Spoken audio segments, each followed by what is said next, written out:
jardins japoneses do Museu do Samurai, localizado no distrito de Shinjuku, Tóquio, emergem figuras nobres e poderosas. Responsáveis pela guarda e política do país, os samurais eram guerreiros que acreditavam em uma disciplina rígida e em valores como a honra, a lealdade, a vida e a morte.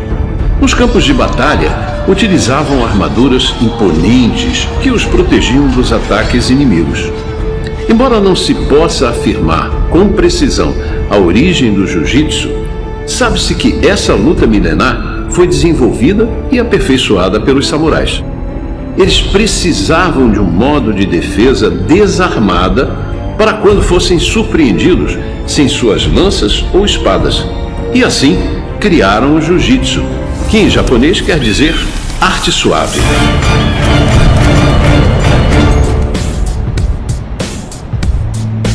Anos mais tarde, essa técnica foi modificada pelo mestre Jigoro Kano, fundador do Instituto de Judo Kodokan. Jigoro Kano is the founder of Judo. He established everything of Judo. He was born 1860, and the small kids and the weaker, many boys gave him very hard days, and he was very sad. And he wanted to be strong, but small persons, very hard for him to get a strong man. And one day he got information.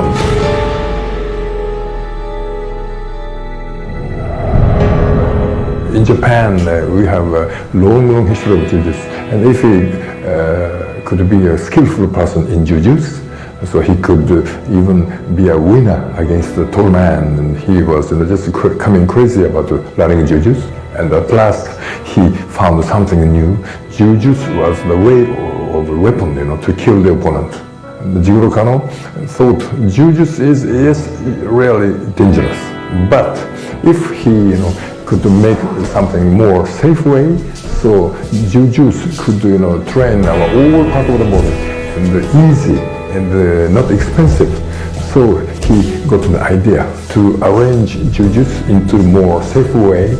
And also he puts the new idea to make the character building way for that. So he had to change the name. Jutsu means a way of art or something like that, technique. And his idea is not only jutsu way of art, but also the education. Because to make the both physical and mental energy better, so he need to change the name Jutsu to Do. Do is the way. So he puts the new name, Judo, which means the way of life, through training body and mind. O Jigoro Kano era um praticante de jiu-jitsu, entendeu? Percorria aquela cidade toda fazendo estudos sobre o jiu-jitsu. Só que o jiu-jitsu era proibido, entendeu? Eu acho que na época, antes do Hirohito, do imperador Hirohito, foi proibido se falar no nome até de jiu-jitsu no Japão. Era um homem moderno, um homem bem preparado, né?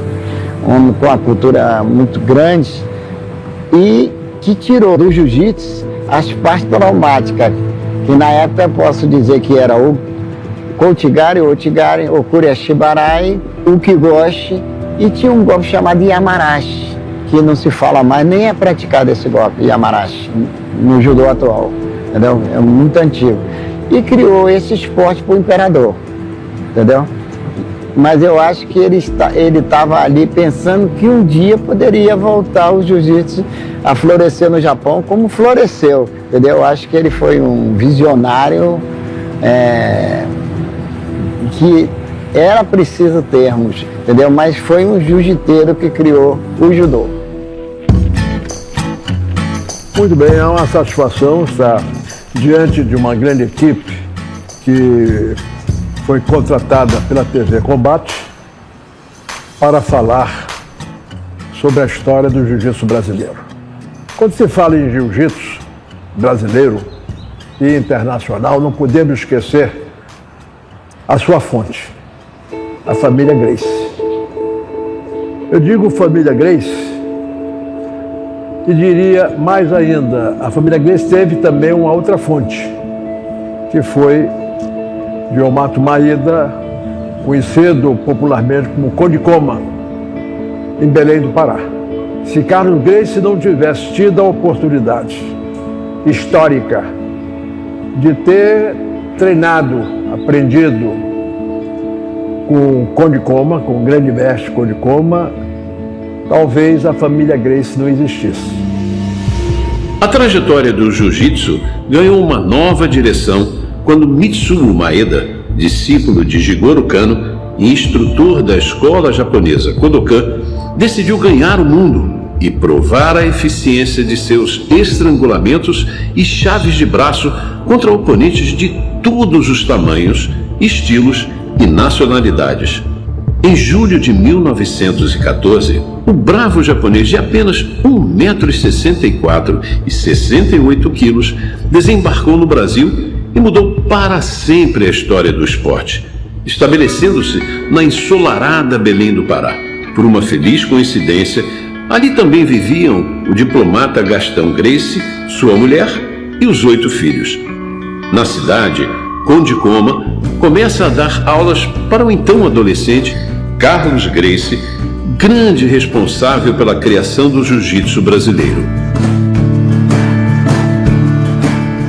Comecei a treinar jiu-jitsu muito jovem, muito cedo, muito neném ainda, né? Porque meu pai era militar, e veio para o Rio de Janeiro, eu sou natural do Acre. E como eu fui para o jiu-jitsu? Morava ali na esquina de Constante Ramos com a Avenida Nossa Senhora de Copacabana, no posto 4. E tinha um grupo que frequentava a academia, uma filial da Academia Gracie, na Constante Ramos. Então era o Reison Gracie e a garotada da época, né? E sempre eu passava e os moleques brincavam comigo e tal. E um dia a gente ficou chegando mais próximo um do outro e tal. Eu e o Reison, né? O Reison era o líder, né, da garotada. Bem, comecei a treinar jiu-jitsu e tal com o professor Carlos, o professor Hélio, o pessoal, já os mestres, nossos mestres, né? E com isso eu viajei, graças ao esporte, graças ao jiu-jitsu, graças ao judô. E eu fui para Tenrin, que é uma universidade japonesa que ensina todas as artes marciais. E ali eu pude compreender a raiz do nosso esporte, ver de que maneira ele poderia até contribuir com outras artes mundiais, que realmente o jiu-jitsu é uma referência em matéria de luta. Talvez a luta mais eficiente, talvez não, com certeza é a luta mais eficiente do mundo. Quando o Condicoma chegou em Belém do Pará, ele veio com uma equipe de japoneses, o Okura, o Satake e outros. E passaram, compreendeu, apresentar, os seus conhecimentos. Então, Carlos Gracie veio para o Rio de Janeiro com os irmãos. Então, o Rio de Janeiro foi a primeira cidade no Brasil, ou na América do Sul, ou no mundo, a fazer o jiu-jitsu japonês.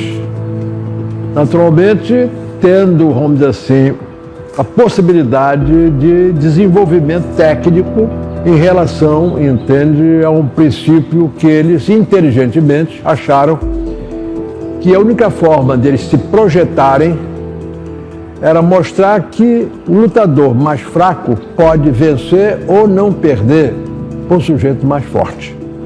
O princípio greciano era esse. Bom, vale lembrar aí que o Carson nessa luta tinha 17 anos, Valdemar 25, 26 anos, 20 quilos mais pesado, e a luta acaba o tempo estipulado da luta.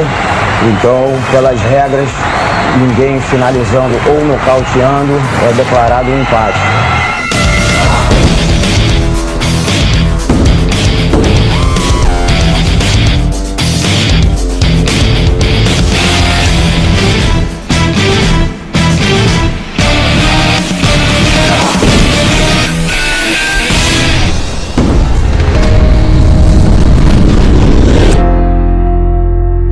Meu nome é Takamasa Watanabe, eu sou japonês, nascido no Japão, só que eu fui para o Brasil quando eu tinha meses de idade, uns 2 meses de idade, morei a minha infância toda, minha juventude no Rio de Janeiro, e eu encontrei com o jiu-jitsu quando eu tinha 14 anos, e com 19 anos eu voltei para o Japão para fazer faculdade.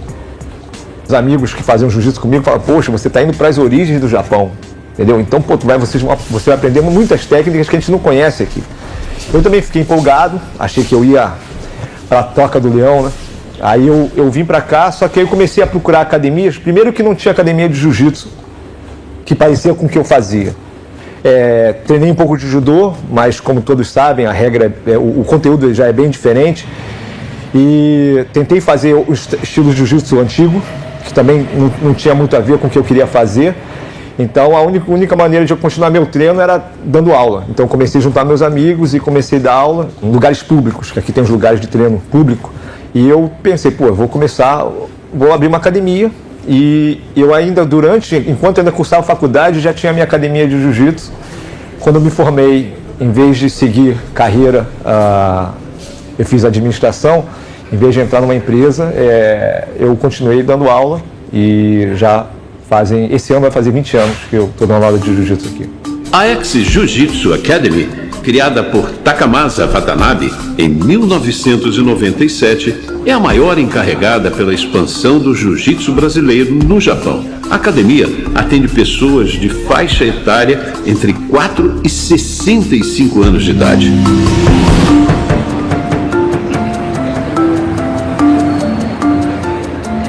As you might know, Japan was closing the country until 1868, Tokugawa shogunate time, old times.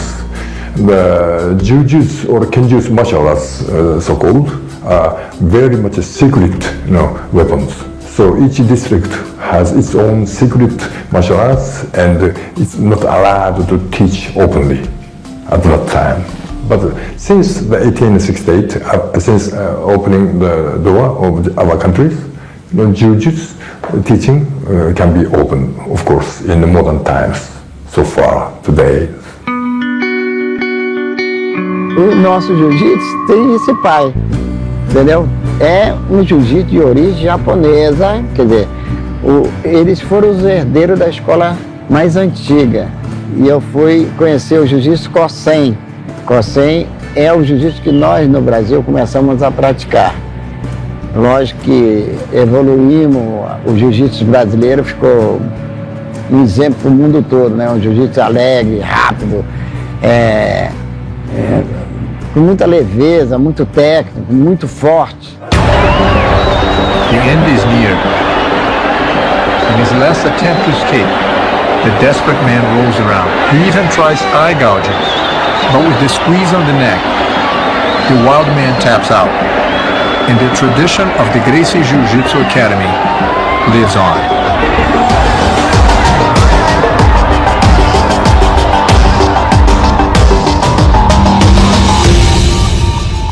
A questão toda que realmente você não pode deixar de pontuar em relação ao jiu-jitsu como todo foi a visão de um homem chamado Carlos Gracie. Ele é o ponto-chave do sucesso do jiu-jitsu brasileiro.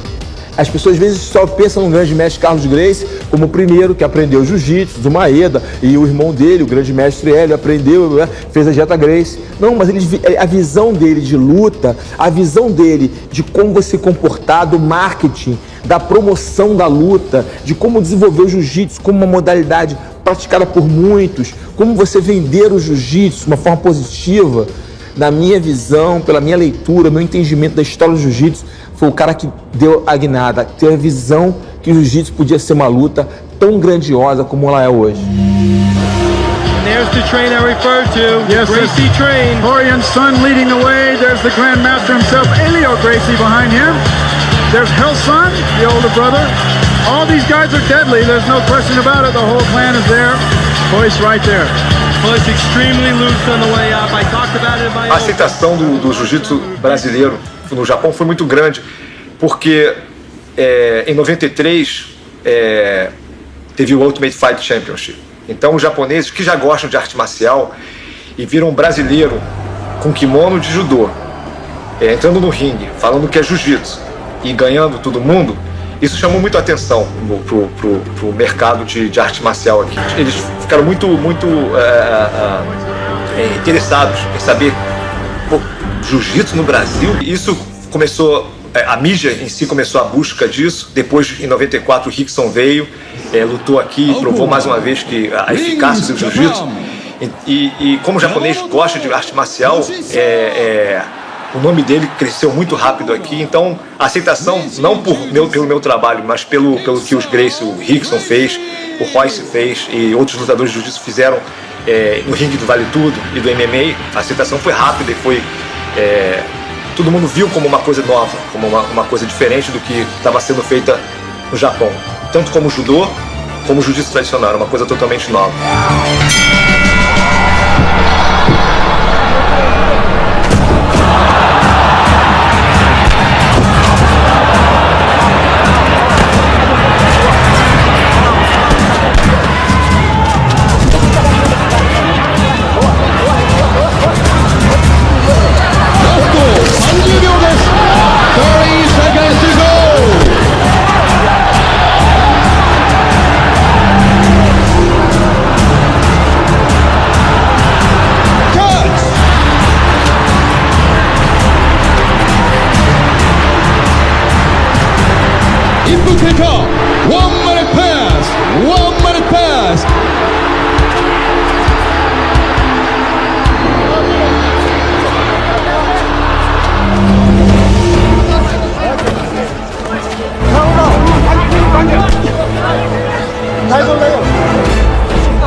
O tetracampeão mundial de jiu-jitsu, Roberto Satoshi, nasceu no Brasil e pratica artes marciais desde os 5 anos de idade. Sempre treinando em família, foi aluno de seu pai, o mestre Adilson Souza, que entregou todas as faixas de graduação ao filho. Em 2009, durante uma viagem ao Japão para competir e visitar o irmão, que já tinha aberto uma academia na Terra do Sol Nascente, Satoshi decidiu mudar-se em definitivo para o país, buscando uma melhor preparação para as competições que enfrenta. Hoje em dia, ele vive na cidade de Hamamatsu, onde dá aulas de jiu-jitsu. O faixa preta coleciona títulos nos campeonatos paulista, pan-americano, brasileiro, asiático e mundial. Hoje em dia eu acho engraçado, quando eu falo que eu treino no Japão, muita gente se assusta, fala, nossa, mas você consegue, lutar campeonato grande treinando no Japão? Eu falo que sim, que o jiu-jitsu no Japão ele está crescendo, tanto que eu ganhei a maioria dos meus títulos treinando no Japão, e eu acho que o Japão tem muito para crescer ainda. A gente está com uma safra muito boa de faixa azul e faixa roxa.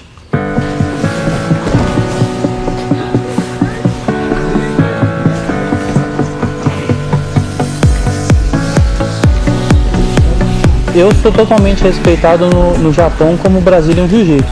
Todo mundo me conhece e tudo mais, mas o Brazilian Jiu-Jitsu eu acho que é o esporte que está mais ascendente aqui no Japão. Por mais que tenha as Olimpíadas, o pessoal treina judô, tem o beisebol também, que é muito forte também. Eu acho que é o esporte que a galera hoje em dia mais pratica no Japão, é o Brazilian Jiu-Jitsu. Você sente muita diferença entre ensinar para um japonês e para um brasileiro em questão disso? Isso com certeza. Tem muita diferença de você ensinar o Brazilian Jiu-Jitsu pro brasileiro e o Brazilian Jiu-Jitsu pro japonês. O japonês, você pode falar para ele, vai fazer essa posição. Enquanto você não mandar parar, ele vai continuar fazendo. O brasileiro não, ele vai fazer umas 4, 5, a hora que ele achar que ele já tá bom, ele já vai dar aquela parada, já vai começar a conversar. A estrutura de aprendizado do Japão e do Brasil é bem diferente. E isso eu vejo porque eu sei a cultura dos dois, né? Eu sou japonês, mas eu morei no Brasil durante muito tempo. Por exemplo, numa academia de qualquer arte marcial aqui, se o professor fala aí, faz isso, e você fizer alguma coisa diferente do que ele faz, ele briga com você. Então, o professor fala é absoluto. Então não tem mudança, não tem nenhum espaço para mudança. Porém, no Brasil, quando eu treinava, era... Ok, eu ensino, o professor ensina isso, mas aí veio um rapaz e começou a fazer uma variação, uma coisa diferente que funcionou para ele. Então o professor, o brasileiro, como é mente aberta, ele chega para todo mundo e fala, para, chega aqui fulano, mostra o que tu fez para todo mundo aqui. Aí todo mundo junta, até o professor em si, como é que você fez isso? Pô, aí todo mundo, vamos tentar fazer isso aqui. Aí começa, em vez de um fazer, 100 fazer numa academia. E desses 100, 5 começam a fazer em campeonato. Aí todo mundo vê no campeonato uma técnica que nunca ninguém viu e vamos fazer também. Então esse laboratório que aconteceu no Brasil não aconteceu no Japão, ficou estagnado de gerações, nada mudou. E outra característica que eu acho, sempre falo dos brasileiros, é a malandragem. O brasileiro é malandro, o carioca principalmente é malandro. Então, se não funcionou do jeito que o professor falou, eu vou arranjar meu jeito de me safar desse problema. E essa característica do brasileiro dar um jeitinho brasileiro, é o que mudou o jiu-jitsu, eu acho muito. E uma coisa que não aconteceu no Japão. Então, acho que não poderia ter, essa semente não poderia ter crescido numa terra melhor do que o Brasil. Isso no meu ponto de vista. This is in Brazil, the year 1950. Hélio Gracie, the Brazilian Jiu-Jitsu champion, has challenged the heavyweight champion of the world, Kimura, from Japan. In order to qualify and prove himself a worthy opponent for Kimura, Hélio is about to fight Kato, the number 2 Jiu-Jitsu man in the world. É lógico que a nossa escola, a origem dela é japonesa, mas os caminhos que a gente seguiu, né, que pisamos depois, veio através do professor Carlos Gracie, através do tio Hélio, está na história do Jiu-Jitsu eterno. Ele foi a grande luz, né, para todos nós, entendeu? E com isso o Jiu-Jitsu só somou, só ganhou, e o mundo ganhou com isso, porque o Jiu-Jitsu brasileiro hoje está nos 4 continentes, disputado em mais de 200 países, pelo mundo todo mundo pratica Jiu-Jitsu. Tudo cresceu muito, né? O Jiu-Jitsu cresceu de uma maneira impressionante. Hélio is afraid he might be faking, so he mentions to the referee, and the referee replies saying that he did not tap. Hélio realized that he could not be faking for that long, and pushes him away. Then we have the referee trying to revive Kato. At this point, Kimura challenged Hélio Gracie to fight for the World Championship. It would be the first time ever that a Jiu-Jitsu Championship of the world would be fought outside of Japan.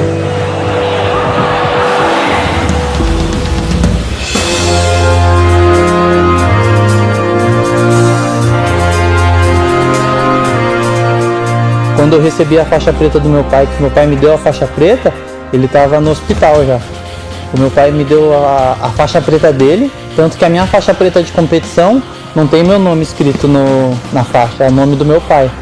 Então, quando ele me deu a faixa, eu pedi desculpa para ele que eu treinei muito, mas que eu não consegui ganhar o Mundial na faixa preta com ele bem, que eu queria ganhar. Aí foi quando ele virou para mim e falou que o maior orgulho dele não era os títulos que eu tinha, mas era a pessoa que eu era. Eu, graças a Deus, consegui dar orgulho para ele de ganhar os 2 títulos de Abu Dhabi, mas eu ainda corro atrás desse título da faixa preta da CBJJ, que é o sonho que eu quero mostrar para ele ainda.